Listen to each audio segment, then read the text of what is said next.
알아보는 시간, 독하는 시간, 실제가 되는 시간들입니다.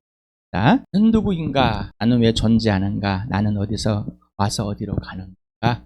분명히 해결됐습니까? 명하십니까? 확실하십니까? 선명하십니까? 구체적이십니까? 아니면은 그래야 된다고 그러니까 그렇다고, 안 그러면은 그냥 이 교회와 함께하기 어려우니까 삐약하게 버립니까? 그럼 예수님은 누구십니까? 분명하십니까? 예수님이 존재하시고 살아계신 것이 분명하십니까? 확실하고 오늘도 경험되어지십니까? 내가 누구이고 왜 존재하다 어디서 와고 어디로 가는지, 예수님이 누구시고 살아계 존재하시는지가 분명하고 구체적이고 실제입니까? 하나님께서 사람에게, 나에게 사랑에 관심 집중하고 계심을 나의 눈에 직접 보이신 것이 뭐라고요? 예수 그리스도의 죽으심과 부활과 십자가입니다. 내가 하나님 아버지를, 하나님을 향한 사랑을 진짜 관심과 몰두 실제가 되고 있는 것도 예수 그리스도의 부활과 십자가입니다. 이걸 빼버리면 종교입니다. 아주 힘이 답니다. 흐릿합니다. 예수님이 오시기 전에 흐릿한 수건을 둘러쓴 그러한 삶. 오늘 순종을, 여러분에게 순종이 뭘까요? 나에게 순종이 뭘까? 순종에 대한 나의 생각, 나의 가치관, 이미지, 뜻, 관념, 체계, 이런 것이 있을 겁니다. 내가 갖고 있는 것이 있을, 이미 여러분은 형성이 돼버렸습니다. 여러분, 순종이란 이런 단어에, 순종하다라는 단어에 부정적인 면이 많으십니까? 긍정적인 면이 많으십니까? 구체적으로 어떤 것은 부정적이고 어떤 것은 긍정적입니까? 또 구체적으로 어떠한 관계와 질서에서는 부정적이고 어떠한 관계 질서는 순종적입니다. 성령이 여러분을 밝히 드러났는데도 여러분은 그 밝힘 속에 있는 것보다는 숨어버리길 좋아하죠. 뭐가 뭔지 모르죠. 언제 내가 불순종하는지, 언제 관계를 깨는지, 언제 내가 순종하는지, 척하는지 알지 못하고 있어요. 순종이란 단어를 에베소서 할 때 여러 번 했었습니다. 순종이란 단어, 불복이란 가지고 했었습니다. 순종이다. 우리나라 사전에 찾아보니까 순할 순, 따를 종, 불종, 이걸 순하게 뭐라고요? 따르다. 다른 사람의, 특히 윗사람의 말이나 의견에 따위에 순순히, 순순히는 단어는 성질이나 태도가 매우 고분고분하고 온순하다. 이걸 따른다. 매우 고분고분하고 온순하다라는 이 말을 들으니까 열이 확 받으시는 분도 계실 거예요. 억압을 당해가지고 힘에 눌려가지고 살아남아야 되니까 이런 생각도 있을 겁니다. 라이프 성경 사전에 보니까 시키는 대로 복종하다 이렇게 써요. 기쁘십니까? 이 말을 들으니까 시키는 대로 복종하다 이 말을 듣고 기쁘신 분, 와 막 환희가 넘치신 분, 행복하신 분, 막 사랑하고 싶으신 분, 아니면은 한숨이 나오신 분, 아니면 속에 나오는데 절제를 하시는 분, 한숨의 절제를 꾹 참고 있으신 분, 아니면은 아무 생각이 없으신 분, 혼란스러우신 분, 다양할 겁니다. 히브리어에는 샤마라는 이 단어가 있는데 1159회를 정도 사용했다고 합니다. 그런데 이게 기본적인 듣다며 경청하에 듣는 것에 순종하다라는 내용도 있습니다. 순종하다. 창세기 26장 5절에 처음으로 이 단어가, 앞에 단어도 듣는 결론에서 사용이 됐는데 처음으로 순종이라는 이 단어로 사용되어질 때가 처음 나타납니다. 창세기 26장 4절 5절을 같이 읽어봅시다. 시작. 너의 자손이 하늘의 별처럼 많아지게 하고 그들에게 이 땅을 다 주겠다. 이 세상 모든 민족이 내 씨의 덕을 입어서 복을 받게 하겠다. 이것은 아브라함이 나의 말에 순종하고 나의 명령과 나의 계명과 나의 율례와 나의 법도를 잘 지켰기 때문이다. 말을 너무나 구체적으로 잘 듣고 기울여 듣고 그대로 했다. 어떤 거? 명령, 계명, 율례, 법도를 누가요? 아브라함이. 그래서 아브라함 후손이 뭐라고요? 그 복을 받다. 또한 너희도 약속대로 그대로 하면은 또 이 복을 받을 것이라. 나하고는 상관이 없습니까? 순종하고는 거리가 멀어진 거 아닙니까?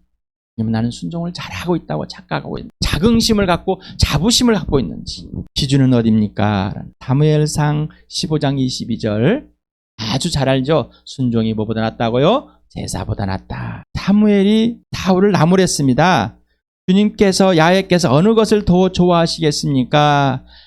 야훼의 말씀에 순종하는 것입니까? 아니면 당신이 행하고자 하는 번제나 화목제, 사람들이 좋아하는 것을 하면 좋겠습니까? 라고 질문한 거예요.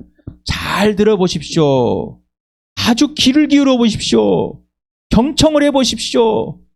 구체적으로 생각하고 이해하고 하는 그 지식을 가지고 들어보십시오, 이 말입니다. 자, 그 다음 문장을 같이 읽어봅시다. 시작. 순종이 제사보다 낫고 말씀을 따르는 것이 순양의 기름보다 낫습니다. 여기에서 이제 또 순종가 말한 단어가 사용되어 있습니다. 여러분, 어떤 행위들을 좋아합니다. 사람들의 눈호하고 간섭이 좋아합니다. 불안해서 그것들을 해야 될 것 같습니다. 그런데 하나님과의 관계와 질서는 인격적인 관계, 창조주를 인정하는 건 없습니다. 내가 생각하기에 이렇게 하는 것이 더 좋을 것 같습니다. 그런데 야훼 하나님이 원하는 계획은, 바라는 것은, 행하시려고 하는 것은 아무 관심이 없는 것. 뭔가 이러면 잘 받아줄 것 같고, 이러면 하나님이 기뻐할 것 같고, 그것이 바로 주의 영광을 위해서, 하나님 영광을 위해서 예수 그리스도를 함께 찬양하는 시간입니다. 정말 그럴까요? 어떤 기준을 가지고? 순종이 제사보다 낫다잖아요. 엄청나게 말을 합니다. 그리고는 본인은 뭐예요? 제사 지내라고, 행하느라고, 어떤 걸 이루느라고 정신이 없습니다. 옆에서 말을 해도 되지 않습니다. 마리아와 마르다에 대해서 예수님께서 예수님을 초대해놓고 예수님이 오니까 마르다는 엄청난 바쁩니다. 막 준비하느라고 정신없습니다. 사람들은 박수를 칩니다. 근데 마리아는 정말로 얄밉게도 예수님 앞에 앉아가지고 언니를 도와주지도 않고 있습니다. 열받습니다. 예수님, 지금 이 꼴을 보고, 이 상황을 보고 지금 동생을 잡아놓고 이야기할 때입니까? 라는 거예요. 당신은 지금 무슨 짓을 하고 있는지 알아요? 당신을 초대해놓고 이 음식을 만들어서 지금 빨리 당신을 드리고 싶은, 대접하고 싶은 이 마음은 몰라주고 왜 동생 잡고 야단도 안 치고 이렇게 데리고 있습니까? 이 말이에요. 땡뚱맞은 하나님의 일은 한 가지나 두 가지밖에 없어. 마르다는 급당황하겠죠. 얼마나 당황스러워. 모든 사람이 마르다를 칭찬하지 마리아를 칭찬하지 않습니다. 모든 사람이 예수님을 비난하지 예수님을 칭찬하지 않습니다. 예수님 당신이 옳습니다라고 하지 않을 겁니다. 우리는 이런 행위의 몸에 엄청 배어 있습니다. 또 행위의 게으름에, 대접받고자 하는 잘못된 가치관에 엄청 이제 접대. 우리는 접대를 참 잘합니다. 마르다처럼. 그러나 예수님께 대접을 배우는 것은 싫어합니다. 하나님을 접대하기를 잘합니다. 제사를 잘, 기름을 잘 붓고 11조도 잘하고 이런 걸 좋아해요. 하나님 뭐요? 강과 질서. 하나님이 하라는 그것을, 하라는 대로만 하는 것을 좋아하는 것. 그것이 영원한 생명, 영생이라고 했습니다. 헬라어에서는 순종이라는 이 단어가 한 5-6가지 나오는데 두 가지만 찾았습니다. 히파코라는 단어입니다. 또 히포타소라는 이 단어, 두 개의 단어를 꽂았는데 히파코는 다양한 방면으로 사용되어집니다. 그런데 히포타소는 사람과의 관계에서 많이 사용되어집니다. 찾아보니까 그렇게 됐어요. 히파코라는 단어는 20일에 또 명사형도 굉장히 많이 사용되었습니다. 또 히포타소라는 이 단어는 40회 정도 사용되어 있습니다. 히브리서를 같이 한번 읽어봅시다. 시작. 예수께서 육신으로 세상에 계실 때 자기를 죽음에서 구원하실 수 있는 분께 큰 부르짖음과 많은 눈물로써 기도와 탄원을 올리셨습니다. 하나님께서는 예수의 경외심을 보시어서 그 간구를 들어주셨습니다. 그는 아드님이시지만 고난을 당하심으로 순종을 배우셨습니다. 그리고 완전하게 되신 뒤에 자기에게 순종하는 모든 사람에게 영원한 구원의 근원이 되었습니다. 순종이 뭐냐라는 것을 예수님이 직접 보여주셨는데 뭐를 통해 배우셨다고요? 고난을. 누구심에도 하나님의 아들이심에도. 왜 그랬을까요? 봐봐요. 예수님이 그 고난에 이 땅에 하늘 보자 버리고 있을 때 여기는 고난이 고통이에요. 가장 편안한 곳에서 가장 불편한 곳으로 오셨어요. 그런데 이 고난을 피하셨어요? 이 고통을 피하셨어요? 예수님은 하나님 아버지께서 지시하는 그대로 행했습니다. 지시하는 그대로 말하시고 지대로 행했습니다. 피하셨어요? 아니요. 이 말을 예수님께 고난이었으면 순종을 못하겠네. 이 말이 아니에요. 오해하지 마시기 바랍니다.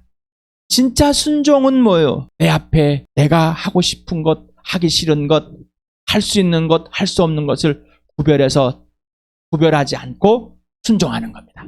내가 어떤 것을 하고 싶었는데 예수님이 하라는 그대로, 하나님 아버지가 하라는 대로 그대로 행하는 것이 뭐라고 말하는 것이 순종이라는. 우리는 편안하고 뭔가 할 수 있는 건 순종을 잘합니다. 내가 안 바쁘고 뭔가 있으면 순종을 잘할 것 같아요. 내 몸이 좀 건강하고 그러면 순종을 잘할 것 같아요. 내가 지식이 있으면 순종을 잘할 것 같아요. 없습니다. 그러면서 뭐요? 모든 사람에게 영원한 구원의 근원, 기준, 기초, 처음이에요. 뭐요? 순종. 순종하심으로 죽은 사람들 가운데 살려냈습니다. 모든 사람이 믿을 만한 증거를 보이신 것. 하나님의 명령에 순종할 수 있는 자가 돼. 모든 사람에게. 사도행전 6장 7절 같이 읽겠습니다. 시작. 하나님 말씀이 계속 퍼져나가서 예루살렘에 있는 제자들의 수가 부쩍 늘어가고 제장들 가운데서도 이 믿음에 순종하는 사람이 많았다. 믿음의 순종. 이 복음의 순종. 예수 그리스도 자체입니다. 믿음은 예수죠. 복음은 예수죠. 예수께 순종하는 것. 이 예수를 수가 하나님 아버지의 말씀이 아버지께 순종하는 것. 로마서 10장 16절은 복음에 순종했다. 같이 읽어볼까요? 시작. 그러나 모든 사람이 다 복음에 순종한 것은 아닙니다. 이사야는 주님 우리가 전하는 소식을 누가 믿었습니까? 하고 말하였습니다. 누가 복음에 순종하였냐는 말. 누가? 모든 사람이 다 복음에 순종하지 않았습니다. 여러분 복음 앞에 순종했습니까? 예수에 순종하셨습니까? 데살로니가후서 1장 8절에 복음이 나옵니다. 예수의 복음이라고. 한번 읽어봅시다. 시작. 불꽃에 쌓여 나타나서 하나님을 알지 못하는 자들과 우리 주 예수 복음에 순종하지 않은 자들을 처벌하실 때 일어날 것입니다. 순종하지 않는 때 이 단어가 사용됐습니다. 순종의 출발과 근원과 기준, 그 이유는 창조주 하나님과 하나님 형상과 모양인 사람과의 관계와 질서입니다. 그리고 모든 피조물과의 관계와 질서입니다. 그럼 불순종의 출발과 근원은 무엇일까요? 그 기준은 바로 마귀. 보이지 않는 영적인 세계, 하나님의 수족인 시종인 이 천군 천사 중에 이 악한 자가 하나님을 배신하고 떠나버렸습니다. 불순종의 근원의 기준입니다. 자, 그래서 순종과 불순종이 도대체 무엇인가? 그걸 알려주신 분 예수님. 순종과 불순종은 영적인 보이지 않는 세계가 보이지 않을 때 그게 무엇인지 모릅니다. 왜 순종해야 되는지, 왜 복종을 해야 되는지, 이게 무엇인지 뭐가 불순종인 자체도 모릅니다. 예수 그리스도가 죽으시고 부활하심으로 환히 밝혀주셨습니다. 인생의 문제가 무엇일까? 죽음이 뭘까? 생명이 뭘까? 순종과 불순종에서 나오는 그 결과들이 뭘까? 오늘도 디모데후서 오늘 보면은 100만 번 보는 것 같습니다. 자, 같이 읽어봅시다. 시작. 이제는 우리 구주 그리스도 예수께서 나타나심으로 환히 드러났습니다. 그리스도께서는 죽음을 패하시고 복음으로 생명과 썩지 않을 환히 보이셨습니다. 죽음이 뭔데? 끝내버렸을까? 생명이 뭔데? 썩지 않을 뭔데? 왜 예수님 오셔서 환히 보였을까? 환히 들춰버렸을까? 눈으로 구체적으로 이해하고 만지고 할 수 있는 것을 보이셨다는 것입니다. 직접 예수 그리스도의 순종, 육체의 죽음과 육체의 부활. 왜 육신이 죽어야 되는가? 왜 육체가 부활해야 되는가? 내가 누구길래? 그래서 예수님은 누구실게라? 하나님께서 그 예수를 죽은 사람 살리심으로 하나님의 아들됨을 확정했습니다. 믿음을 보여줬습니다. 구원을 보였습니다. 살아나는 것이 무엇인지, 죽음의 생명으로 끄집어내는 것이 무엇인지, 거듭남이 무엇인지, 다시 태어난 것 무엇인지, 왜 새 사람 새 피조물을 내야 되는 것인지, 내가 왜 그렇게 돼야 되는 것인지 분명하게 알려줬습니다. 부활. 하나님의 아들이 증명이 되었습니다. 히브리서 12장 2절 같이 읽겠습니다. 시작. 믿음의 창시자의 완성자이신 예수를 바라봅시다. 그는 자기 앞에 놓여있는 기쁨을 내다보고서 부끄러울 마음에 두지 않으시고 십자가를 참으셨습니다. 그리하여 그는 하나님의 보좌 오른쪽에 앉으셨습니다. 믿음의 주 창시자고 믿음의 완성자입니다. 도대체 우리가 뭘 믿어요?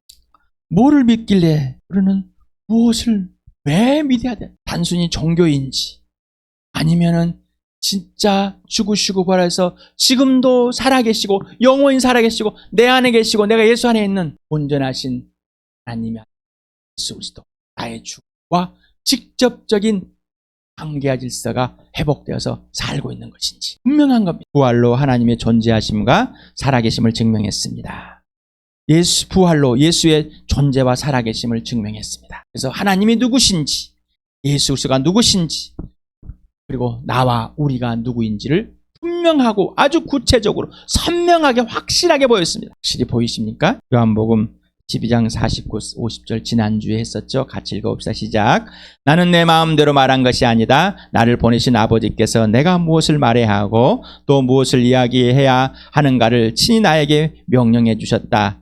나는 그의 명령이 영생인 줄 안다. 그러므로 나는 무엇이든지 아버지께서 나에게 말씀하신 주대로 할 뿐이다. 하나님 명령은 뭐 영생인데, 영생은 뭐 하나님 아버지와 아들과의 관계, 나와의 관계와 질서, 온전한 예수 그리스도 회복된서 하나님 아버지가 하라는 대로만 하는 삶, 이게 영원한 생명. 바로 이 삶은 순종에서 나오는 거죠. 사랑에서 나온 거죠. 신뢰, 믿음에서 나오는 거죠. 이거는 믿음과 사랑과 순종은 분명히 대상과 대상의 관계와 질서가 있는 것. 인격적인 것은, 인격적인 관계가 형성되지 않으면 뭘 하는지 모릅니다. 마르다처럼, 사울처럼. 아브라함은 뭐요? 그대로 행했다. 지시하는 그대로. 여러분의 문제가 분명해요. 나는 누구인가? 나는 왜 존재하는가? 나는 어디서 와서 어디로 가는가? 인생의 문제가 분명하십니까? 예수님이 이 땅에 오셔서 죽으시고 부활하심으로 내 인생의 문제가, 나의 문제가 무엇인지 분명하게, 그리고 나의 문제가 바로 왜 해결돼야 되는지. 그런데 우리는 속았습니다. 마귀에게. 이 세상의 문제들이 문제인 줄 압니다. 조그만 불편하고 조그만 힘들고 조그만 어려운 일 발생하면은 난리가 나버립니다. 그냥 벌벌벌 떱니다. 이게 무슨 일이야? 왜 나에게 이런 일이 생겼어? 어리둥절합니다. 희미해집니다. 혼란스럽습니다. 그게 인생의 문제인 줄 알아. 그런 것들이 내 인생을 갉아먹고 내 인생을 피곤하게 하고, 그래서 네가 싫어, 그래서 세상이 미워. 영원한 생명이 여러분의 문제이고 인생의 문제입니까? 이게 전부입니까? 이게 전부가 되지 않으면은 이 전부를 여러분이 생각하는 인생 문제에 끌고 들어와서 희석을 시켜버립니다. 지난주에 영생을 얻는 걸 하나의 도구로 영상의 댓글을 두 분이서 달아놨는데, 인생의 문제, 영원한 생명인 이 문제가 해결될 수 있는 거는 뭐요? 하나님께 순종하는 것. 하나님 명령은 뭐라고요? 영생이라고. 여러분, 예수님이 이스라엘 백성에게 아브라함의 자손이라고, 하나님의 백성이라고 자긍심을 갖고 살던 사람들에게 이렇게 명령하고 외치십니다. 마가복음 1장 15절 같이 읽어봅시다. 시작. 때가 찼다. 하나님의 나라가 가까이 왔다. 회개하여라. 복음을 믿어라. 하나님의 나라가 왔다. 돌아서라. 그리고 예수를 믿어라. 영원한 생명이 진짜가 돼야 된다. 네가 백성이라 우기든지, 네가 하나님의 자녀라고 아브라함의 자손이라고 우기든지, 이 땅이 하나님께 주신 땅이라고 우기든지, 뭘 하든지 나는 너와 상관이 없다는 겁니다. 여러분에게 수없이 친구와 아들의 친구가, 이웃집 아이가 자식들보다 더 잘할지라도, 우리 집에 살지라도 자식은 아니다. 자식 행세를 그 누구보다 잘할지라도 자식은 누구의? 부모의 대로 하는 건데, 어디에? 부모의 호적, 입적이 이방이 돼야 돼. 이 말은 단순히 문서가 아니라 완전한 문서뿐만 아니라 이거는 완전한 관계와 질서가 회복되는 겁니다. 그러니 이스라엘 백성에게 뭐라고요? 회개하라. 복음을 믿어라. 여러분, 이 명령에 순종하십니까? 하나님 명령에 순종하셨습니까? 죄와 죄들을 인정하는 고백이 출발입니다. 믿음의 출발할 때 여러분의 믿음의 출발은 예수, 그 예수의 출발은 죄에서 출발하지 않으면 안 된다는 거예요. 내가 누구냐? 하나님을 놓고자 하는 주인이다. 내가 누구냐? 나는 나밖에 모르는 나 중심적 이기적인 사람이다. 나는 누구냐? 마귀 자식이다. 나는 누구냐? 죄인이다. 나는 누구냐? 하나님의 심판 아래 죽어있는 자이다. 영적으로 죽었다. 하나님과 아무런 관계가 없다. 끝나버렸다. 분명히 해야 되는. 그러면은 나는 누가 돼야 될까? 그럼 왜 내 인생의 문제가 뭘까? 바로 영원한 생명, 하나님 명령이다. 그럼 난 어떻게 해야 될까? 순종을 해야 되는, 돌아가야 되는구나. 회개해야 되는구나. 죄를 뉘우치고 반성하고 후회하는 것이 아니라 내가 벗어나버려서, 하나님 마음에 떠나버려서 죽은 나를 돌리키러 예수님이 오셨고 죽으시고 부활하십니다. 그래서 나는 예수께 돌아서서 아버지께로 향해서 갈 수밖에 없는 자이구나. 그래서 하나님의 명령은 그 아들 예수 그리스도를 믿는 것이다. 하나님의 첫 번째 일은 하나님의 보내신 일을 믿는 것이다. 이게 첫 번째입니다. 그래서 예수를 믿을 때면 첫 순종이라는 겁니다. 첫 순종. 아무리 여러분 11조를 하고 헌금을 하고 주일성수를 하고 집을 팔아 다 바치고 목숨도 바쳐도 교회 봉사를 해도 직분을 받고 장로를 받고 목사를 하고 총회장을 할지라도 첫 출발이 없으면 자식보다도 더 잘할지라도 꽝입니다. 누구의 기준으로? 하나님의 기준으로. 오직 예수. 이게 첫 출발입니다. 순종의 첫 출발. 첫 출발이 없으면은 그 다음에는 어떤 것을 할지라도 부활과 생명을 모르는 자입니다. 부활과 생명을 모르는 자는 예수를 모르는 자입니다. 같이 예수님과 밥을 먹고 같이 놀고 같이 잠을 잤을지라도 그 예수가 누군지를 모르는 사람. 하나님의 아들이라고 입으로 고백했을지라도 그 예수가 누군지 모릅니다. 이거는 자기를 위한 뭐요? 종교입니다. 종교입니다. 슬프지 않으세요? 질문합니다. 당신은 첫 출발이 분명하고 선명하며 구체적이며 확실합니까? 믿음의 출발, 순종의 출발, 사랑의 출발이 분명하십니까? 여러분, 영생이 거듭남의 새 사람이 새 피조물이 시작된 것이 분명하십니까? 죽어도 주를 위해 사다를 주를 위해 사는 삶이 분명하십니까? 하나님 아버지 아들과 아들 예수 그리스도와 성령과 완전한 관계와 질서가 회복되었습니까? 영원한 생명을 얻었습니까? 인생의 문제가 해결되셨습니까? 이게 회복된 거. 예수만 주인으로 살아주시는 삶. 지시대로 말과 행하는 삶입니다. 그래서 우리는 처음부터 믿음이 없었고, 처음부터 사랑이 없었고, 처음부터 순종이 없었습니다. 예수를 믿을 때, 하나님의 명령에 처음 순종해 볼 때, 그때 믿음과 순종과 사랑이 시작이 됩니다. 그때부터 잘하기 시작하는데, 이건 믿음이 누구 거면 예수님 거, 사랑은 예수님 거, 순종도 예수님 거, 잘하가는 거. 그런데 예수 믿고 또 난리를 칩니다. 옛사람 끌고 와서 또 열심히 합니다. 그러니 그 예수는 그냥 구원의 도구, 천국 가는 도구일 뿐이에요. 영생의 도구일 뿐인 거예요. 그래서 지난주에 영원한 생명이 예수님을 도구로 삼아서 얻어내서 천국 가는 수준. 그러니 예수를 믿고 나서도, 영원한 생명을 얻고 나서도, 인생문이 해결되고 나서도 해결된 삶을 산 것이 아니라 영생을 이 세상의 문제 속에 끌고 들어와서 또 고민하고 또 흩어지고 또 세상의 문제에서 훅 빠져버리는 잘못된 삶들. 여러분 분명하십니까? 사랑과 믿음과 순종은 항상 하나입니다. 함께 항상. 왜? 사랑은 예수, 믿음도 예수, 순종도 예수입니다. 근데 왜 사랑도 내 거, 믿음도 내 거, 순종도 내 것이라고 합니까? 항상 하나예요. 내 입장에서만 유한한 존재니까 이게 사랑 같고 이게 믿음 같고 이게 순종 같은 거예요. 그래서 하나님께서 우리를 부르신 이유는 예수를 사귐 안에 가지라. 이제 그때부터는 처복종해져. 잘하려면 어떻게 해요? 처복종이 돼야 되는 거예요. 왜? 우리는 순종도 없고 믿음도 없었고 사랑도 없었고 이제 자라가면서 우리 이 땅에서 내가 형성된 대로 살고 싶어하는 욕망이 가득한 거예요. 그 에너지가 그냥 엄청납니다. 어린아이들이 엄청난 힘을 가해서 엄마 손을 뿌리치고 도망간 것처럼 자기가 하고 싶은 그 정도 더 이상의 몇백 배, 몇만 배의 힘을 가지고 있는 사람들입니다. 불순종이었기 때문에, 마귀 자식이었기 때문에 그 나를 예수님의 피로 덮으시고 구원하셔서 예수님 하나님을 사귀게 만드시고 이 부활 생명에 누리게 하십니다. 썩지 않고 영원한 생명을 환히 보이시고 죽음이 끝난 진짜 하나님의 나라의 삶을, 예수님의 수준을 하나님 나라의 수준을 살 수 있는 그 특권을 주었습니다. 그러니 오직 예수만, 오직 부활만, 오직 고난에 참여하고 죽기까지. 그래서 알고 고난, 알고 죽음입니다. 갈라디아 2장 20절 같이 읽겠습니다. 시작. 나는 그리스도와 함께 십자가에 못 박혔습니다. 이제 살고 있는 것은 내가 아닙니다.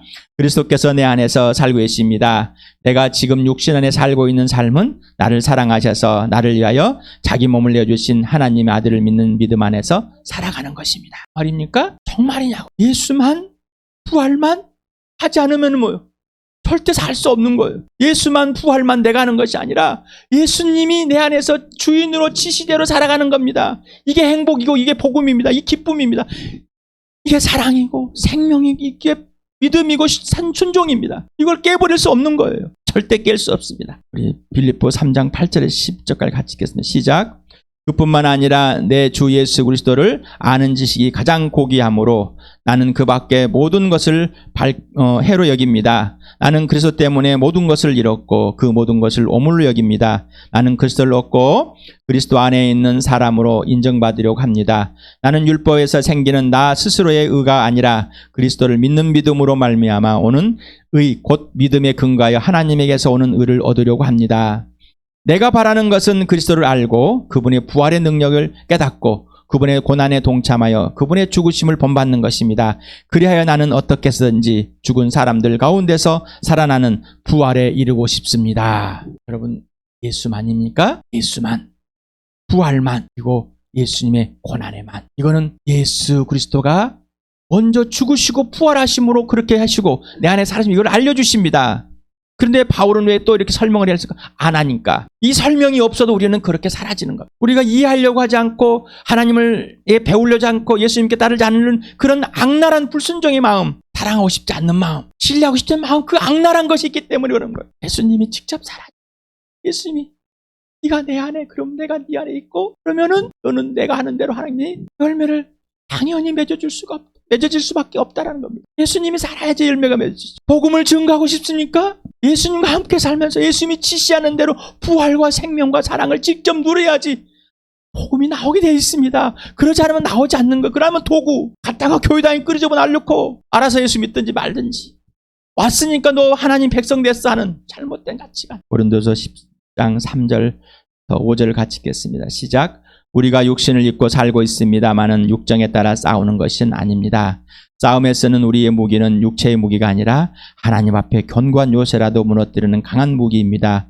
우리는 계변을 무찌르고 하나님을 아는 지식을 가로막는 모든 교만을 쳐바쓰고 모든 생각을 사로잡아서 그리스도께 복종시킵니다. 더 이상 범죄할 수 없습니다. 더 이상 예수님께 이제 불순종이란 단어를 더 이상 제공해드리면 안 됩니다. 왜? 예수님은 나에게 오셔서 아버지께 순종만 하시는, 그래서 그 고난에 참여해서 순종을 배워가시는, 그래서 우리에게도 고난을 통해 순종을 배워가게 하십니다. 만약에 그 고난을 없애버리면 순종은 없습니다. 거짓이 됩니다. 여러분, 은혜를 입었으니까 어떤 은혜를 입었습니까? 잘되고 잘고 편하고 하면 은혜를 입은 겁니까? 아니면 예수 그리스도가 지시하는 대로 고난으로 죽기까지 순종하는 자가 은혜를 입은 자입니까? 우리는 둘 다를 다 가진 자들입니다. 둘 다를 다 가진 자. 그러나 부활과 고난이 없는 자는, 택하지 않는 자는 은혜가 없는 자예요. 아무런 하나님 아버지와 아무런 관계가 없는 이스라엘 백성과 똑같은 사람들입니다. 하나님께 순종이란, 그러면 나에게 순종이란 분명하게 성령께서 여러분에게 말씀해 주셨습니다. 여러분 분명하십니까? 내가 불순종이라는 것이 무엇인지, 순종이라는 것이 무엇인지, 예수 믿고 나서 순종과 불순종이 무엇인지 구체적이 되었습니까? 아직 예수 믿지 않으십니까? 순종이 무엇인지 분명하십니까? 아니면 종교 생활에 나를 끼워 맞춰서 구원열차에 타고 있다고 착각 속에 있습니까? 여러분 더 이상 불순종을 하기 싫어 처복종하십니까? 왜 처복종해야 되는지를 아십니까? 여러분 지난해 죄의 베드로전서 4장을 하면서 죄의 크기와 깊이와 넓이와 높이를 알아야 됩니다. 사랑의 깊이와 크기와 높이와 넓이를 알아야 됩니다. 라는, 죄를 모르면 모릅니다. 왜? 내가 범죄하면 모르기 때문에. 더 이상 거짓말쟁이에 속아 넘어자 내 모든 것을 빛 가운데서 밝히 드러내시고 예수 피 속에서 죄를 덮으시고, 그러나 인정하고 고백하여서 아버지의 빛 가운데 살게 하신 순종의 축복, 순종이 기쁨이고 행복이고 자랑이 구원이고 예수 그리스도 자체라는 것을 주 함께 영상을 듣는 우리 시를 축복합니다.